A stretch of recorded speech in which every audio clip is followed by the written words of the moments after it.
Hello, everyone. Charles Watts here. Welcome back to Inside Arsenal. It is Saturday morning. I hope the weekend is going well wherever you're watching or listening to this around the world. Weekend, of course, with no Arsenal involvement. It is FA Cup weekend. Started last night with Aston Villa beating Aaron Ramsey's Cardiff. Of course, it was last night. So, yeah, a couple more days to go before we really start turning our attentions to the Champions League and that trip to PSV first leg. Crucial first leg on Tuesday night in the Netherlands. Arsenal need to try and bring some sort of positive result back with them to North London for the return leg. I think the players will be at London Colney today, stepping up preparations for that game. There is an open training session on Monday before they then fly out to the Netherlands for the game. Still plenty to talk about today. We're going to talk about Joshua Kimmich, who is being linked with Arsenal once again. Got lots of comments from you guys, certainly in reaction to the Martinelli and Trossard stuff we were talking about yesterday, and whether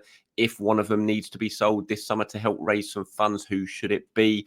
We can talk about the FA Youth Cup quarter-final. Arsenal going out last night. It's 3-2 defeat. Really unlucky, really tight game against Man United in the quarter-finals. Really young Arsenal team, but they performed very, very well last night. So we'll talk about that as well. Plenty to get stuck into.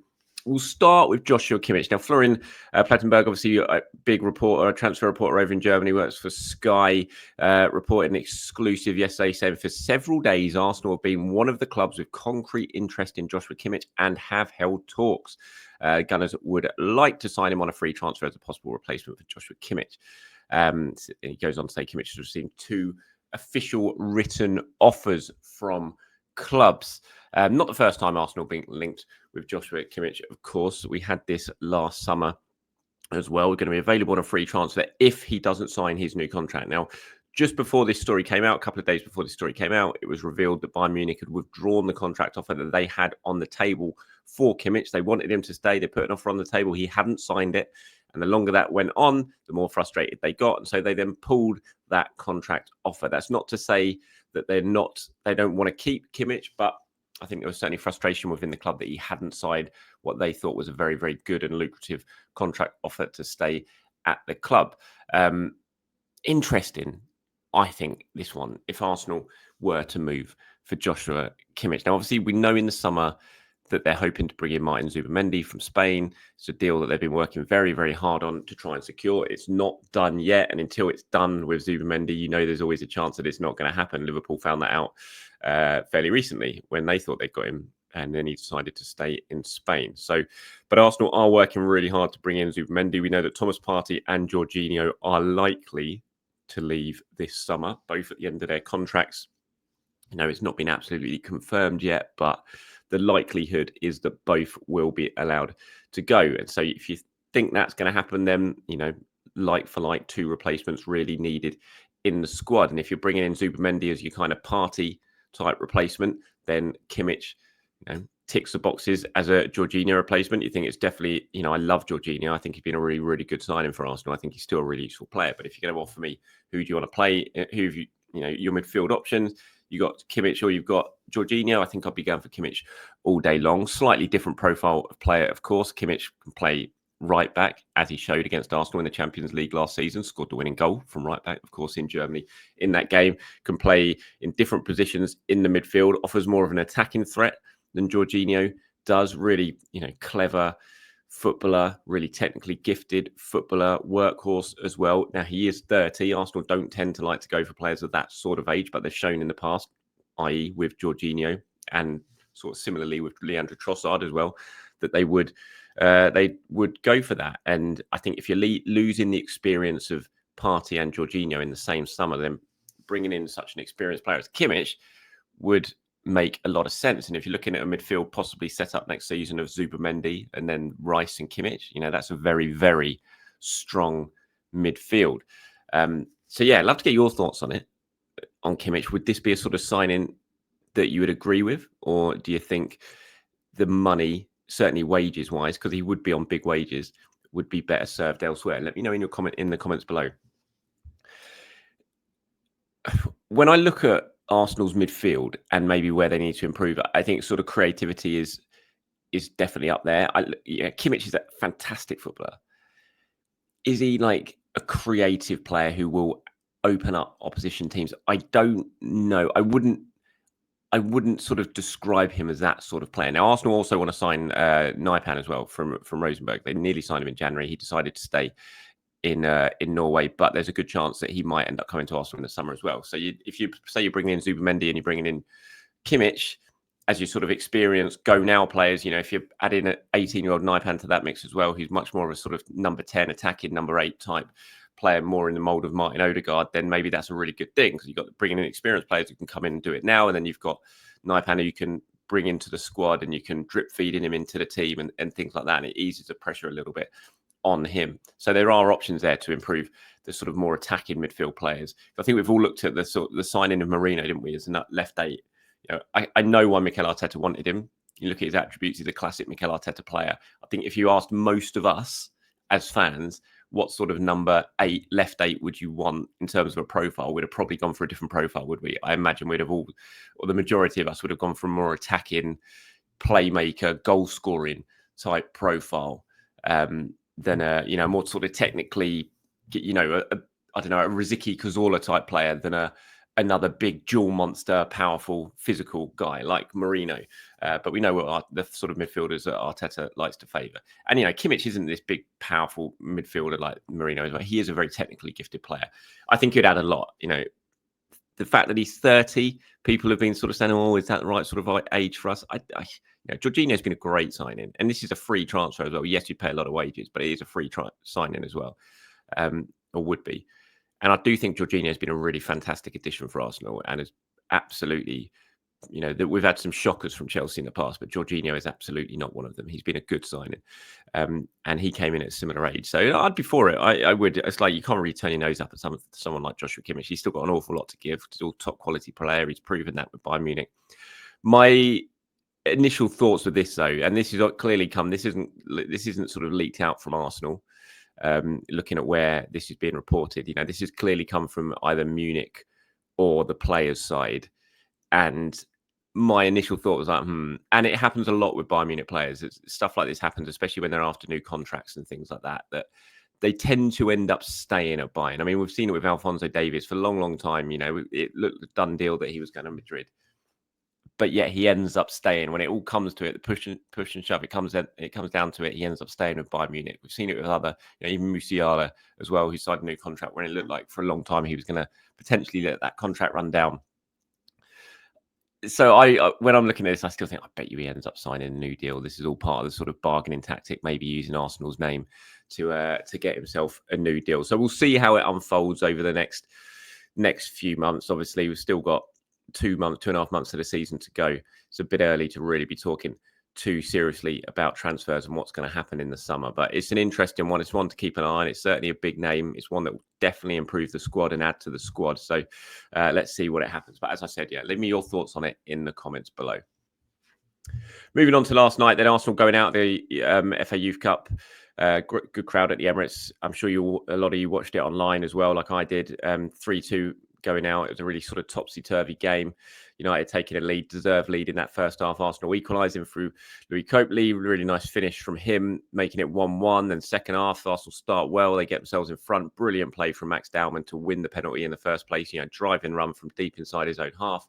Sticks a penalty away, 2-1. Game starts ticking down towards the 90 minutes. You think Arsenal are going to go through here. United hit back. 2 really high-quality goals either side of the full-time 90-minute whistle, the equaliser in normal time, and then put themselves ahead in extra time. And then Arsenal just didn't quite have the energy levels to go again and find themselves an equaliser. They ended up going down to 10 men as well, obviously, late on, and losing 3-2. But this is a really, really young Arsenal side. They had 2 15-year-olds starting in this game. I think they had 4 16-year-olds. Yes, it's the Youth Cup, but this was still an incredibly useful Arsenal team against a strong United team who were missing a couple of players. Cheeto obviously wasn't involved, Obi Martin. But they'll learn an awful lot from this game. Dowman really did sparkle as well. You can see when you watch him just why there's so much hype about him and why Arsenal is so excited and why clubs across England are desperately trying to lure him away from Arsenal before he signs that first professional contract. The ball just seems to be glued to his feet. Really, really exciting talent. So it's a shame for them. Adam Birchall, the coach, says super proud. I said to the boys after the game that football can be cruel. They've given absolutely everything for such a young team, the way they dug in, the roller coaster of the game, to still be pushing at the end to try and get something out of it. really showed the personality they have, which is definitely a bedrock to go on and have a career. It's going to hurt. They'll need the weekend maybe to get over it, but then they've got to use that hurt on Monday and we'll go again. I'm not surprised he's proud. You know, it was a good performance. It was a shame. You know, really hoped they would go through, and it looked for quite a long time that second half that they were going to go through. Not to be, but they'll learn. And you know, this is such a young group. Some of these, they've still got 2-3 years of having a crack at the Youth Cup before they're ineligible anymore. So yeah, shame for the youngsters, but a really good showing as well. Jevon got in touch on the back of that, said it's half time in the Youth Cup. And oh my God, I've loved the kids. Good defensive shape on the whole, but some good talents coming through. On the whole, United have been a better team, a good display considering we had 2 15-year-olds, 4 16-year-olds, and no 18-year-olds against a Man United team. Max Dowman is a talent. I think he's the youngest, but he looks some player. He has a good character. He's been giving it to the United players, something I loved seeing. We hardly see it with the young players coming through. Harriman and Nels was holding the line well up top. I can compare him to Victor Osimhen. I mean, that's an early shout. He has impressed me too. What a pass from Sweet for the goal, indeed. I can see why he's the captain of the team. I hope they win, but even if they don't, they have won my heart tonight, which is a nice thing to say there. Yeah, Dowman, I did like Dowman's character. I think he got booted. You know, United were targeting him. They know how good he is, and they were targeting him. He got some real kicks. You know, kept going, kept trying. You know, he got up. He did well to keep his head, to be fair, from some of the challenges he's got. Obviously, Sweet lost his head right at the end with that foul that got sent off, but it was a brilliant pass from him to set up the equaliser. Elsewhere, Thomas Rosicky has been speaking. We were talking yesterday about the sporting director shortlist, not on the list that David Ornstein reported, of course, but we know there has been interest from Arsenal in Thomas Rosicky. There has been some sort of conversations had. He was talking yesterday to Flash Score about it, and he says, so the reality is simple. My connection with Arsenal is natural because I spent 10 years there, and when you spend 10 years somewhere, you form a strong, very strong bond. I have this strong bond with Arsenal, and I have a strong bond with Sparta Prague, where obviously right now he is sporting director. Those are the two clubs that I love football-wise because I have a warm relationship with them. I'm honoured by the fact that I've even been considered by Arsenal's management, but I can say that I don't have any offer to go to Arsenal. As I mentioned before, I'm aware that I'm on their radar or I figure in their considerations in some capacity, but I haven't received any offer. You know, there has been suggestions at times during this process that Thomas Rosicky was up towards the top of Arsenal's list when it comes to a new sporting director. I'm not sure that is the case. I have to say there has been conversations, sure, where there has been with multiple sporting director candidates across Europe. But as we get to this stage where it's whittled down to the last few, I'm not sure Thomas has made that list. But we'll see. Obviously, hopefully in the next month or so, we will know an awful lot more. I'm moving on to some of what you guys have been having to say, especially in reaction to the Trossard Martinelli stuff we were talking about yesterday. You know, if one was to go to help raise some funds in the summer, who should it be? I was saying I think I'd certainly prefer Trossard out of the two. You wouldn't get as much money for him, but you know, Martinelli's much younger. And you know, I just think when you're building a squad and you're trying to improve your squad, why would you let go of one of your key players? And Martinelli is one of your key players. Has he been amazing this season? No. Has he been good? In my mind, I think he's been perfectly fine. And you let Martinelli go, then it's not just signing one attacker, one winger in the summer, because then you've got to replace Martinelli as well. I know you kind of have to do that with Trossard, but when I look at next season, if you're bringing in a starting left winger, you know, say Arsenal do manage to sign Nico Williams, for example, I'd feel much better having Martinelli on the bench, I think, next season than Trossard. And given Trossard's age and his contract situation, for me, if you've got a choice of the two this summer, I think it makes perfect sense to try and get 15, 20, 25 million even for Trossard if you can. Denler says, if I had to choose between Martinelli or Trossard, it would be Trossard. We may not get as much money for him, but I still think there is a player in Martinelli that is really waiting to explode. We can all see he needs more confidence, but both he and the team could do with a consistent left-hand side. If that happens, and he can build an understanding with him, MLS or Calafiori, whoever is a permanent left eight, we will see the very best of him. Neil says, I personally would sell Martinelli to Saudi to help fund the quality we need. Martinelli won't get any better. He's not suddenly going to figure out how to take on his man and improve his terrible shooting and crossing, never mind his decision-making. in the final third. Preferred stock says Martinelli is the Brazilian Walcott. He can't keep possession, can't take on players on the dribble, can't cross, can't make simple passes or intelligent decisions. He hasn't improved in 2 years. I'd sell him, buy a new left winger, and use Trossard as a left winger backup. I think that's really, really harsh on Martinelli. And by the way, I think it's harsh on Walcott as well, because I would love Theo Walcott in his Arsenal team. This is a guy who scored more than 100 goals for Arsenal. And Arsenal don't have that type of winger. Absolute lightning pace that Walcott had. I thought Walcott was criminally underrated when he was at Arsenal as well. But look, I think finally, why is he not going to improve? I still think he's a very good player. You look at his numbers this season for wingers, they're comparable with the best in the Premier League. How many goals has Doku scored and players like that? And then you look at how many goals Martinelli scored, and it's right up there. Yes, he's not, he's not Salah level, but who is? There's very few who are like that. I think Martinelli's quietly had an okay season. I think so. I think it's really, really harsh, some of that. One unknown 1999 says Martinelli minimum 80 million in the summer. Simon says I would not sell Martinelli unless we're talking 70 million plus, which isn't happening this year anyway. Fans who slag him off willfully forget how good he can be. And Rao says makes 0 sense to sell Martinelli. As you stated, we already need wingers as is. Why sell him if we then need to spend more than we need to sell? So if we need to spend more than what we sell him for to find someone that is his quality or better. I agree. You've got to continue. What you want to do this summer is improve the squad. I think if you're selling Martinelli to sign someone else, then you've got to replace two, as I said, and you've got to bring in a really top player to replace Martinelli as well with his age and profile.